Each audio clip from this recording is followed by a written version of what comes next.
Atos 10, 9, diz assim a palavra do Senhor. No dia seguinte, enquanto estavam a caminho, já perto da cidade, Pedro subiu ao terraço para orar por volta da hora sexta. Hora sexta era meio-dia. E sentindo fome, que era meio-dia, quis comer. Mas enquanto lhe preparavam comida, sobreveio uma visão. Ele viu o céu aberto e um objeto descendo como se fosse um grande lençol baixado pelas 4 pontas sobre a terra. Nele havia todo tipo de quadrúpedes, animais que rastejam pela terra e aves do céu. E uma voz lhe disse: levanta-te, Pedro, mata e come. Mas Pedro respondeu: de modo nenhum, Senhor, porque nunca comi algo profano ou impuro. Pela segunda vez lhe falou a voz: não chames de profano o que Deus purificou. Isso lhe aconteceu 3 vezes e logo o objeto foi recolhido ao céu. Enquanto Pedro, perplexo, refletia sobre o que seria a visão que tivera, os homens enviados por Cornélio, tendo perguntado pela casa de Simão, pararam à porta. Verso 18. E chamando, perguntaram se ali estava hospedado Simão, também chamado de Pedro. Pedro ainda estava meditando sobre a visão, quando o Espírito lhe disse: 2 homens te procuram. Levanta-te, desce, vai com eles e não duvides de nada, porque eu os enviei a ti. Então Pedro desceu, encontrou os homens e disse: sou eu a quem procurais. Por que viestes? Verso 22. Eles responderam: o centurião Cornélio, homem justo, temente a Deus, que tem bom testemunho de toda a nação judaica, foi avisado por um santo anjo para te chamar à sua casa e ouvir tuas palavras. Pedro então convidou-os a entrar e os hospedou. Até aí tá bom, olha para cá. Imagina se é você está orando e chegam alguns homens à porta de sua casa e diz: um anjo apareceu a nós e pediu para você vir com a gente. Deu um endereço certinho na pregação anterior que nós dissemos, né? Casa Beira-Mar, sabia todo o endereço onde Pedro estava. E só para a gente entrar no contexto, para você entender melhor, o tema da minha mensagem hoje, como eu falei, é o Evangelho inclusivo. Lembra? Na pregação anterior eu havia falado sobre Cornélio, este homem que enviou esses outros homens para trazer Pedro à casa dele. Cornélio era um homem gentil era não judeu, não do povo de Deus, e ele orando, buscando a Deus à sua maneira, dando esmolas, fazendo aquilo que deveria fazer. Diz a Escritura que por conta de orar de forma contínua, Deus ouve as suas orações. E então, este cenário aqui é preparado. E é interessante lembrarmos que lá no comecinho de Atos, antes de Jesus de fato, ser assunto aos céus, ele ordenou que os apóstolos fizessem discípulos de todas as nações. Lembra quando ele diz em Atos 1:8? Vocês devem ir, pregar o Evangelho, serem cheios do Espírito Santo e pregar o Evangelho em Jerusalém, Judeia, Samaria e confins da terra, ou seja, todo mundo. E de fato, esta era a hora que estava chegando de cumprir esta última parte aqui. E veremos que, por conta de objeções culturais totalmente enraizadas no coração de Pedro, quase que ele não obedeceu. Porque aqui na visão, 3 vezes, Deus vai falar com ele: vai Pedro, vai Pedro, vai Pedro. Primeiro ele diz: não, Senhor, longe de mim. Tudo por conta de um contexto histórico que eu vou explicar aqui. Eu quero passar alguns princípios aqui, apenas 2, vou ser bem sucinto hoje. Põe primeiro, por favor, ali, meu irmão. O primeiro princípio é o seguinte: a religiosidade não salva. Por que eu digo isso? Cornélio, ele era um homem gentil, cheio de virtudes. Hoje talvez as pessoas diriam assim de Cornélio: Cornélio é uma excelente pessoa, só falta converter, só falta ser crente. Você já disse isso de alguém? Já ouviu de alguém pelo menos? Eu tenho certeza que já. Cornélio, ele era o líder espiritual de sua casa. De fato, ele liderava a esposa, os filhos, na mesma fé que ele tinha.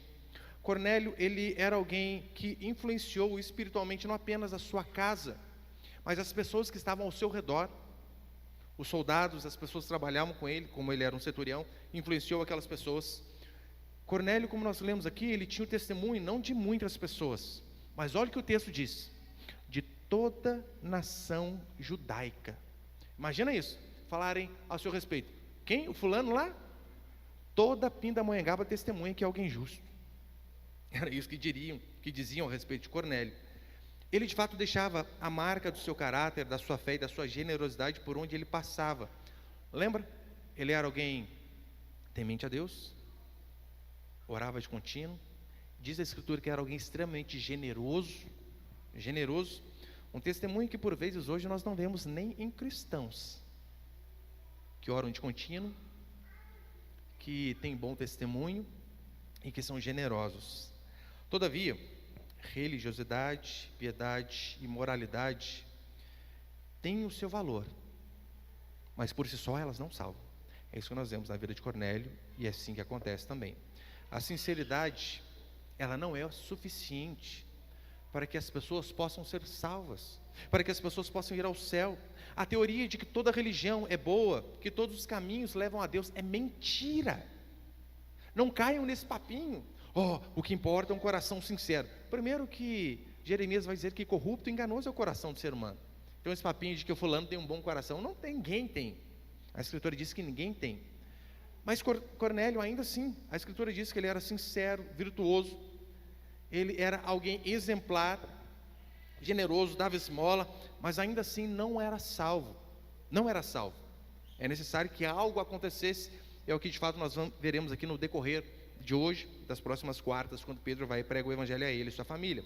Richard Lenski, ele vai fazer a seguinte pergunta, põe ele, por favor. Falando a respeito de Cornélio, interpretando esse texto, ele diz assim: se suas sinceras convicções pagãs fossem suficientes para a salvação, por que procurariam a sinagoga? Se a sinagoga fosse suficiente, por que Pedro estava ali em sua casa? Ele diz isso para explicar no contexto que a pessoa de fato ela pode ser extremamente zelosa em sua religião e ainda assim não ser salva. Eu conheço católicos, espíritas, adventistas, até testemunhas de Jeová que são extremamente zelosos, mais do que muitos cristãos, que não perdem missa, que não perdem reunião, que não perdem terços, que fazem tudo meticulosamente. Mas a Bíblia vai dizer que isso não é o suficiente. Romanos, capítulo 10, Paulo complementa, ele vai dizer assim, falando a respeito de seus compatriotas, dos judeus, pessoas extremamente zelosas da religião judaica. Paulo diz assim: porque lhes dou testemunho de que eles têm zelo por Deus, porém não com entendimento. Porquanto, desconhecendo a justiça de Deus e procurando estabelecer a sua própria, não se sujeitaram a que vem de Deus. Olha o que Paulo diz: eu, apóstolo Paulo, sou testemunha de que muitos que estão aqui, compatriotas, Paulo ele diz que ele desejaria ser anátema, amaldiçoado, por amor aos seus irmãos compatriotas. Por quê? Aí entra isso. Porque eu sou testemunha de que eles têm zelo por Deus. Sim, eles têm um coração, eles buscam de verdade, eles acreditam naquilo lá. Só que o zelo deles é sem entendimento. Já viu? Fulano é um católico exemplar. Eu conheço vários. Quantas vezes saia domingo de manhãzinha, chovendo, um frio danado, você vê a missa sempre cheia. Sempre cheia. Já vi espíritas que são mais generosos talvez do que Cornélio. Se doam tudo que tem. Ou até mesmo a pessoa pode ser evangélico, que não sai da igreja, e de segunda a segunda está ali, mas a prova da salvação não tem a ver com cumprir meticulosamente todos esses ritos, porque Paulo diz que é possível você ter zelo e ainda assim não ter entendimento. A prova de fato da salvação não é nem mesmo o batismo, mas é o arrependimento seguido de uma vida de obediência a Deus. Os frutos que de fato provam se a pessoa é nascida de Deus ou não. Lutero, quando ele vai falar as suas teses, dissertar as suas teses, ele começa assim: o arrependimento é um estado contínuo na vida do cristão. Ou seja, um cristão genuíno, ele não é aquele que teve um encontro com Deus, uma convicção de pecado apenas uma vez, ainda que sim, tem aquele dia que nós marcamos, olha, o dia que eu me converti, não é errado. Mas Lutero acertadamente vai dizer que o cristão, ele tem uma vida de arrependimento. O arrependimento é um estado contínuo em sua vida. Cornélio, ele precisou ouvir de Deus, precisou mandar esses homens e onde Pedro estava. Esses homens vão trazer Pedro a ele e sua família. Pedro vai pregar o evangelho àquelas pessoas vão ouvir o evangelho, vão entender mediante o convencimento do Espírito Santo, vão se arrepender de seus pecados, e aí então serão salvas. Mas veja como é o processo. Eu sei que muitos às vezes usam erradamente aquela passagem, crê no Senhor Jesus e será salvo tu e tua casa, para dizer assim, olha, se você se converter, toda a sua família vai se converter também. Mentira! Se isso fosse verdade, todo o Brasil seria convertido, porque toda família tem pelo menos um crente. E nós aqui somos testemunhas, que nem todos de nossa casa são convertidos. Por que que eles vão dizer isso? Cornélio, de fato, ele ouve, se converte, mas a família dele também ouve. E a família dele também se arrepende e é batizado. Cornélio precisou então ouvir a pregação e se arrepender de seus pecados. Sua vida, a minha e a sua vida, ela pode também seguir por vezes este mesmo caminho. Qual caminho? O caminho da mera religiosidade. Seja como um católico praticante, como um espírita, ou mesmo como um evangélico, que não falta culto, que está sempre ali cumprindo os ritos, mas de fato, você tem essa convicção de que você busca a vida santa e piedosa, porque é assim que nós devemos viver para que Deus seja louvado em nossas vidas? Porque apenas cumprir ritos, Cornélio dava conta. Outras pessoas fazem por vezes melhor que nós, só que é necessário que haja um arrependimento de fato genuíno, e esse arrependimento genuíno, ele é demonstrado através de uma vida de santidade, de uma vida de obediência, de uma vida que de fato se curva diante do Senhor. E segundo, primeiro, a religiosidade não salva. Segundo, nós vemos a visão aqui que Pedro teve. É interessante que no contexto é citado Cornélio, alguém zeloso, à sua maneira, que orava de contínuo, que dava esmola, que levava a sua família também a fazer essas coisas. E agora nós vemos que Pedro, que era judeu, diferente de Cornélio. Cornélio não tinha nem religião. Pedro era judeu, mas Pedro era um judeu extremamente exemplar também naquilo que ele fazia. Pedro, ele tinha uma religião, ele cumpria todos os dogmas de sua religião. Pedro estava aqui orando na hora do almoço, na hora sexta. Os judeus, eles tinham o hábito de orar pelo menos 3 vezes ao dia. Primeiro eles oravam na hora terceira, na hora sexta e na hora nona. Traduzindo para nós, 9 horas da manhã, meio-dia, 3 horas da tarde. A maioria dos cristãos aqui, né? Se deixar, na hora que acorda, ai, obrigado, Senhor, abençoe esse dia, amém. Vai dormir, Senhor, obrigado, amém.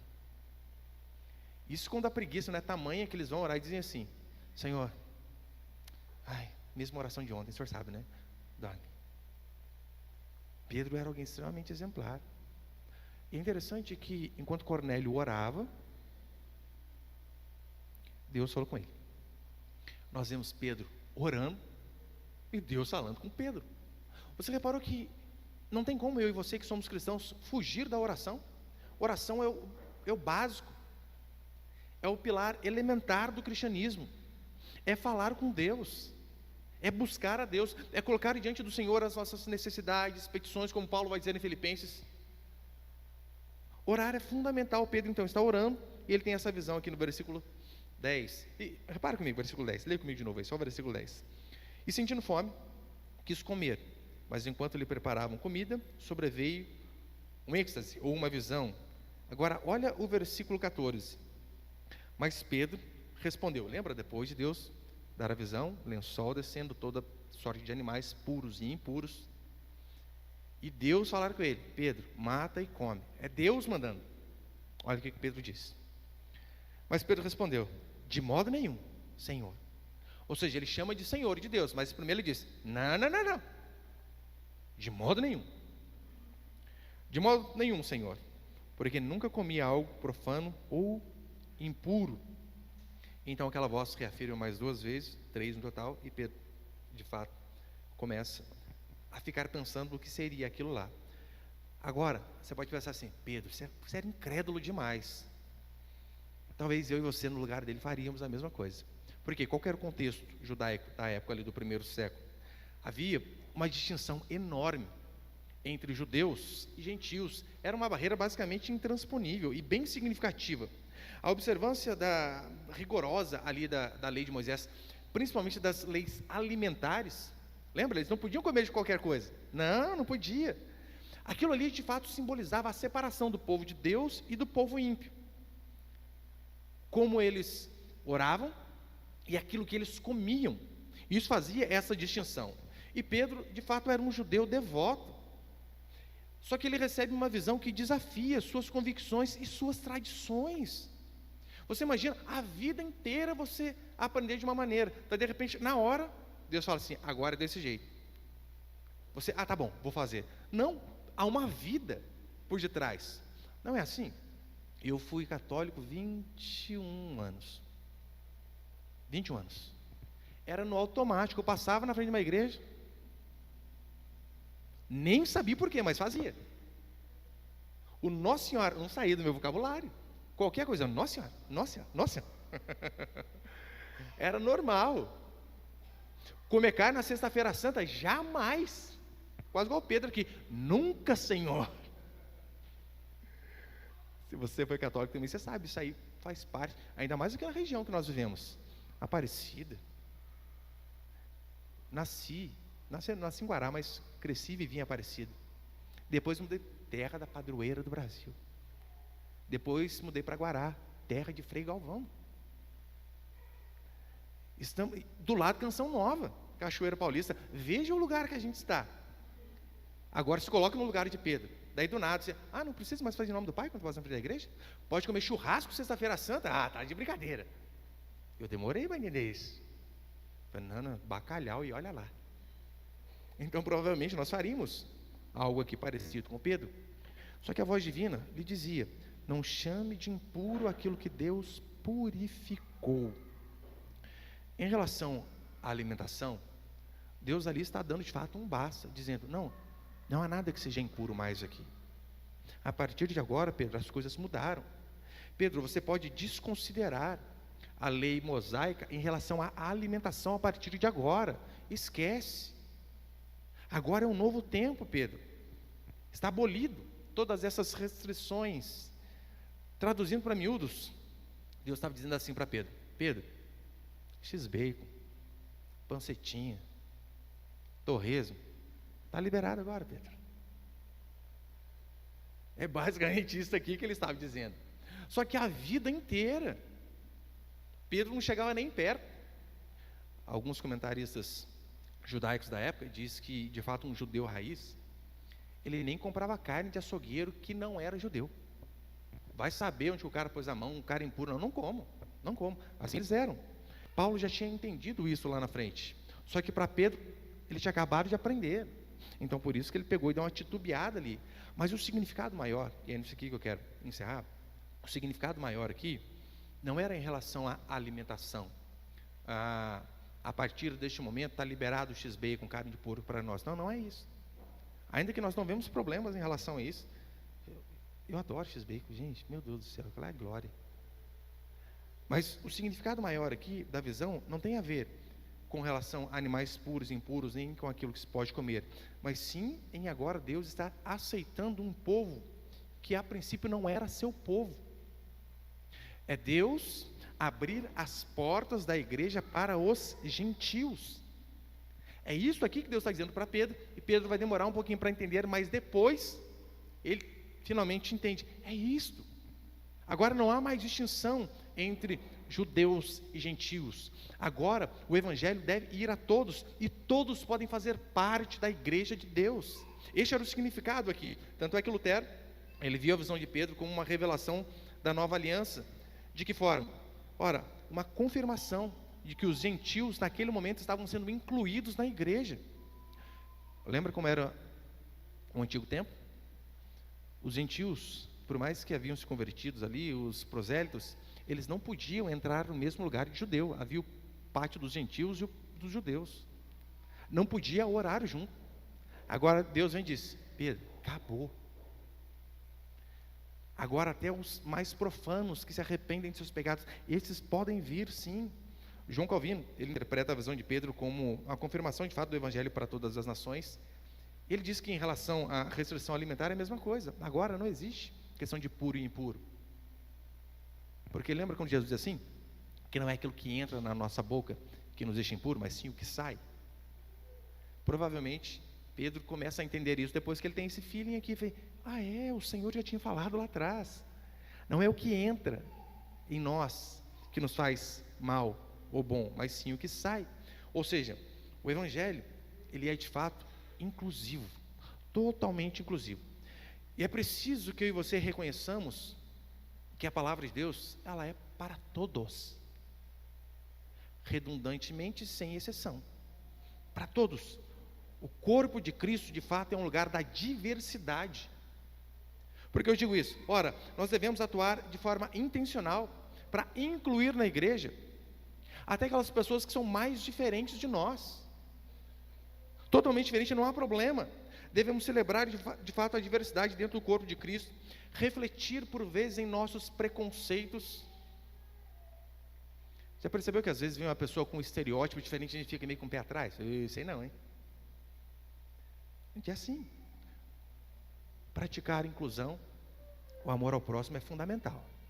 Todavia, a inclusão e a diversidade dentro da igreja nada tem a ver com o sentido moderno brasileiro da palavra inclusão e diversidade, absolutamente nada a ver.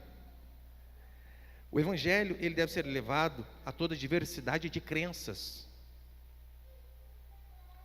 O evangelho deve chegar aos católicos, aos adventistas, aos espíritas, aos ateus, aos mórmons.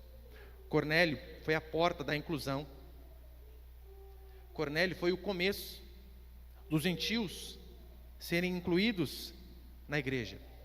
A partir daqui, de fato, aqueles homens começaram a entender: a palavra de Deus é para toda raça, é para toda tribo, não importa quem seja, para as pessoas de todas as línguas possíveis. O evangelho, eu sei que falar o evangelho é inclusivo e diverso, a tendência é você ser mal interpretado, se fazem um corte da sua pregação, pronto, pastor já foi para o outro lado. Mas o evangelho, ele é inclusivo e diverso, e isso não tem nada a ver em adaptar a palavra de Deus para que as pessoas se sintam mais confortáveis com seus pecados, porque infelizmente é isso que nós vemos em muitos lugares. Não se prega o evangelho de forma correta, o que acontece na verdade é se dar uma adaptada para que as pessoas se sintam confortáveis em seus pecados e não precisam se arrepender. Aí vem a pessoa toda arrebentada, adúltero, homossexual, homicida, com todos os pecados possíveis, e então nós vamos adaptando o evangelho para que a pessoa possa se sentir em paz, para que a pessoa não seja acusada. Não é isso que o evangelho faz. O evangelho, ele sempre vai confrontar. O evangelho, ele sempre vai mostrar o meu e o seu pecado. Só que em mostrando o meu e o seu pecado, ele vai dizer: mas há uma forma de você vencer os seus pecados. É você pedir força a Deus para que você seja cheio do Espírito Santo, então vencer as suas dificuldades. O evangelho, ele é a boa nova de que todos os pecados arrependidos são perdoados em Cristo Jesus. Não importa o que você fez ou o que você venha fazer. Se de fato haver um arrependimento genuíno, aquele desejo de todo o coração de não cometer mais, você entender que você errou e se arrepender, a boa notícia é esta: não há pecado tão sujo que o sangue do Cordeiro não tem o poder de nos lavar. Mas pecados arrependidos, ora, porque se você não se arrependeu, não adianta. É como aquela história, né? O menininho foi lá confessar para o padre que ele tinha roubado maçã, e foi ele e o amiguinho dele. E está lá o menininho: padre, eu queria pedir perdão pelas 2 maçãs que eu roubei. E o amiguinho dele dá uma cutucada nele assim: não, mas calma aí, eu estava com você. Foi uma só que você roubou. Não, já estou pedindo perdão pela maçã que eu vou roubar amanhã. Não há arrependimento quando isso acontece. Você já está planejando o que você vai fazer de errado. Portanto, não confunda. Inclusão no meio cristão, convenha como estás e permaneça como estás. Não é isso. 1 João 3,9 é bem explícito, que nós, de fato, aquele que é nascido de Deus, ele não permanece na prática do pecado. Não estou dizendo que filhos de Deus não erram, não pecam. Só que o pecado na nossa vida deve ser um deslize, um ato falho, não algo extremamente planejado. Vou dar uma andada aqui no carnaval, porque da quarta-feira de cinza só se arrepender. Não. Isso para Deus não cola. Pedro, ele teve a visão de que aqueles que por centenas de anos foram excluídos da comunidade de Deus, considerados impuros, esses agora estavam sendo aceitos na congregação. Esses agora poderiam fazer parte do povo de Deus mediante o arrependimento de pecado e a fé no Jesus Cristo, ao qual ele prega. E isso é inclusão. E graças a Cornélio ter sido incluído, ele abriu a porta para que todos nós também pudéssemos entrar. Porque se o evangelho não fosse aberto aqui, aos gentios como Cornélio, todos aqui estaríamos perdidos. Porque, pelo que eu saiba, não há nenhum judeu aqui. Todos estaríamos perdidos. E o que eu e você devemos fazer?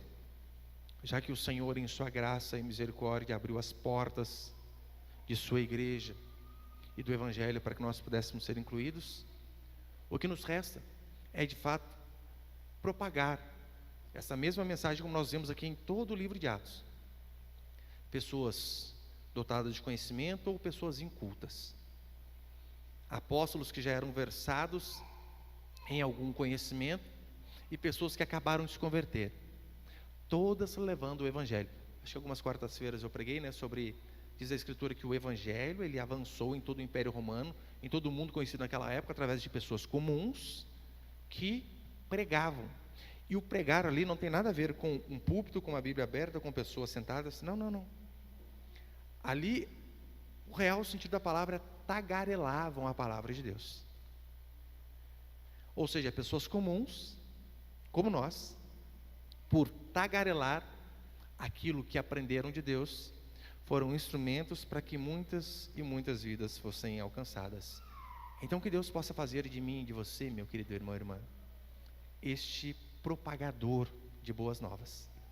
Que nos dias de culto, que nos dias de pequeno grupo, nós possamos acordar orando e pensando: quem eu convidarei? Quem eu levarei? Ora, se nós fomos incluídos pela graça de Deus na comunidade santa do Senhor, por que não nos esforçarmos para sermos instrumentos para que mais e mais pessoas conheçam o evangelho? Então, que eu e você possamos cumprir essa missão, porque Pedro de fato entendeu e assim o fez, e que nós também como igreja possamos fazer. Amém, meus irmãos?